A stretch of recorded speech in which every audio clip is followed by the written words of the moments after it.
Superhero.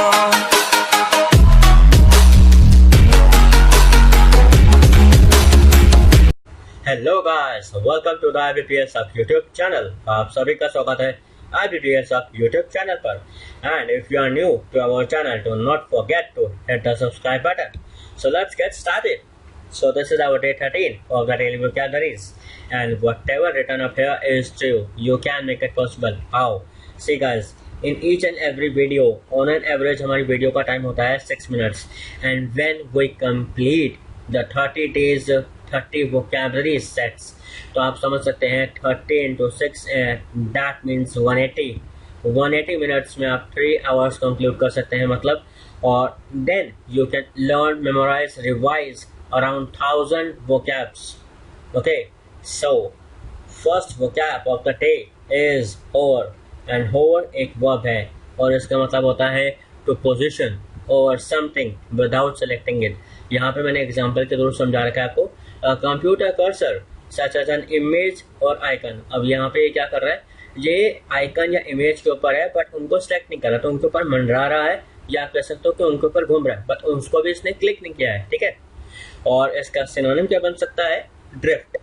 कहीं से drift करना, बहुत तेज गाड़ी जाती है तो कहते हैं ना ड्रिफ्टिंग, एक तरह से स्पीड में ग्लाइड करना, माउंटेन से ग्लाइड करते हुए ऊपर से नीचे, सेल करना, रिगार्ड टू शिप्स। और ठीक है, and waft is a similar word to sail and it is a very good word. Antonyms है इसके सेडिमेंट। अब सेडिमेंट मतलब सेटल हो जाना, किसी चीज का ठहराव हो जाना वहां पे, ले और सिंक। सेंटेंस क्या बन सकता है इसका, watch as the humming bird hovers over the flowers. मतलब ये है कि देखो हमिंग बर्ड्स जो हैं वो मंडरा रही हैं, ये घूम रही हैं फ्लावर्स के ऊपर। ठीक है, second word of the day is cohort, and cohort is a noun और इसका मतलब होता है a group of individuals having a statistical factor such as age or class membership in common in a demographic study। मतलब ये है एक group of individuals जो होते हैं वो आपकी सोसाइटी में जो रह रहे हो, सिमिलर एज हो या कास्ट हो या स्किन हो वैसे। ठीक है, तो सिनोनिम्स के क्या बन सकते हैं, companion, compare, comrade and hobnobber. Hobnobber is a very good word and मैंने इसलिए यहाँ पे इसको पुट अप करा है बिकॉज ये बहुत ही कम लोगों को पता होगा, तो that's why I have put it here. Because आप देखेंगे होबनोबर बहुत कम यूज हुआ है, बट अगर आपको कभी बाद में यूज हो तो आपको पता चल जाए कि होबनोबर इज, इसका मतलब कंपेनियन होता है। ठीक है, एंटोनिम्स क्या क्या बन सकते हैं, राइवल मतलब राइवलरी होना, एक तरह से दुश्मनी होना, जो आपके दोस्त था अब नहीं है उसके बीच में राइवलरी हो रही है आप दोनों के बीच में वैसे। एंड फो, और ये भी बिल्कुल सेम मीनिंग है as regard to rival. Alien, अब यहाँ पे एलियन वो वाला एलियन मत समझ लेना, एलियन का इनका मतलब है जब आपके साथ आपका जो दोस्त है उसके साथ आपका मतलब फ्रेंडशिप टूट गई है तो you are in an alien relation, मतलब आप उसके आप दोस्त नहीं ना, आपका दोस्त है, आप दोनों एक दूसरे के दुश्मन बने बैठे हो। एडवर्सरी और एंटागोनिस्ट। एंड इसका सेंटेंस क्या बन सकता है, देखो the police arrested the gangs leader and his cohorts. मतलब ये है कि जो पुलिस ने अरेस्ट कर लिया है गैंग के लीडर को और इसके कंपेनियंस को जो इसका साथ दे रहे थे बुरे कामों में। ठीक है, now third word of the day is dispensation, और डिस्पेंसेशन एक नाउन है और इसका मतलब होता है अ पर्टिकुलर अरेंजमेंट या a system of revealed commands और प्रोमिसेस रेगुलेटिंग ह्यूमन अफेयर्स। या तो कुछ ऐसे प्रोमिसेस हो जिससे ह्यूमन अफेयर्स जो होते हैं कई लोगों के वो चल रहे हो, या एक ऐसा सिस्टम हो जिसमें रिवील्ड कमांड की बात हो रही हो या एक पर्टिकुलर अरेंजमेंट की बात हो। तो ये वर्ड और सेंटेंस पे डिपेंड करेगा, सेंटेंस में इसका क्या मतलब निकल के आ सकता है। तो इसके सिनोनिम क्या बन सकते हैं, एलोकेशन, डिस्बर्समेंट और इशुएंस। आपने देखा होगा जब कभी कहीं हादसा होता है तो गवर्नमेंट क्या कहती है, वो यार डूइंग डिस्बर्समेंट, मतलब हम पैसा जो है जो हेल्प कर सकते हैं उनके लिए तो उनको डिस्बर्स कर रहे हैं, एलोकेट कर रहे हैं। ठीक है, एंटोनिम क्या बन सकता है इसका, रिटेंशन मतलब अपने पास ही रखना, किसी को ना डिस्ट्रीब्यूट करना, डिनायल कर देना, मना कर देना, डिसफेवर मतलब फेवर करना कि हाँ ठीक है ये बात सही है, डिसफेवर करना मतलब मना कर देना उस बात के लिए, हामी ना भरना। सेंटेंस इसका क्या बन सकता है, आप देखिए, the dispensation of the land around Fort Ord should be a regional decision. मतलब ये है जो डिस्पेंसेशन है, मतलब जो पर्टिकुलर अरेंजमेंट करना है या जो इससे रिलेटेड बात हो रही है लैंड अराउंड फोर्ट, और वो उसका जो डिस्पेंसेशन होना है, उसकी जो मतलब कुछ भी करना हो उसके रिलेटेड, उसको देना है नहीं देना है, जो भी बातें होती हैं उसके लिए सिर्फ और सिर्फ रीजनल डिसीजन ही होना चाहिए. No one should come between that. Okay, like that way. So coming up here, next vocab of the day is blatant.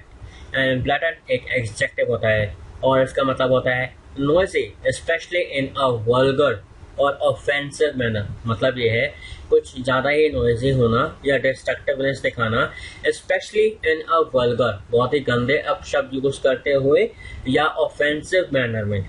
और इसके सिनोनिम बन सकते हैं clamant, clamorous, squawking and vociferant. और ये सारे के सारे सेम मीनिंग है, nothing differs in between them. So antonym इसका क्या बन सकते हैं? इनकॉन्सिपिकस, सब्टल मतलब शांत रहना, कोई वल्गर ऑफेंसिव मैनर में कोई भी काम ना करना, नॉइजी नहीं बिल्कुल भी मत होना. वैसे अनअप्रूसिव. एंड इसका निमोनिक क्या बन सकता है? देखो यहाँ पे निमोनिक तो बहुत ही अच्छा यहाँ पे है इसका देखा. ब्लैटेंट में से इसको साउंड इसका ऐसे बन सकता है कि जैसे आपने कई बार सुना होगा पार्टीज में बहुत लोग ब्ला ब्ला ब्ला उल्टा सीधा बोलते रहते हैं, अपनी वाह वाह करते रहते हैं.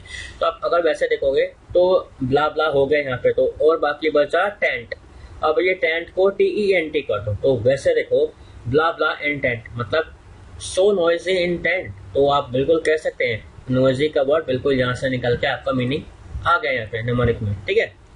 So last word of the day is avaricious. And avaricious एक एडजेक्टिव है और इसका मतलब होता है greedy of gain, मतलब कुछ पाने की कुछ ज्यादा ही greediness होना. सिनोनिम क्या बन सकते हैं यहाँ पे इसके? covetous, grabby, rapacious and mercenary. और यहाँ पे आपके लिए जो फर्स्ट 3 वर्ड्स हैं ये बहुत ही इंपॉर्टेंट हैं, बिकॉज ग्रैबी, रैपेशियस, कवेटियस आज तक एग्जाम्स में नहीं आए हैं, बट कवेटियस आया है और ग्रैबी भी आ चुका है. हालांकि rapacious and mercenary I have not come till now. तो ये चारों तरह से वर्ड्स देखा जाए तो बहुत ही ज़्यादा इंपॉर्टेंट है आपके लिए.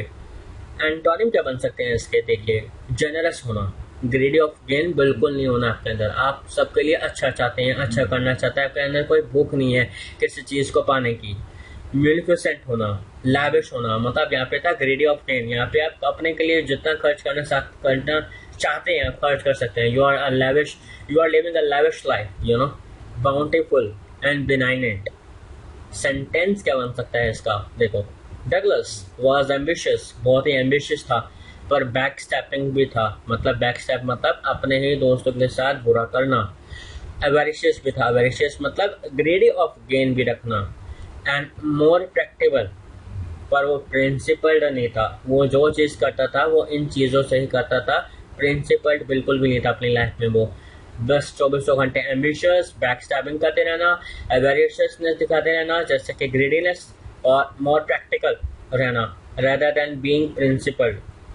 So do subscribe, like, comment, share, and if you have any query guys, comment down below your comments, opinions, suggestions, anyhow, any word. Okay, bye bye, take care. Vinay, Juneja signing off.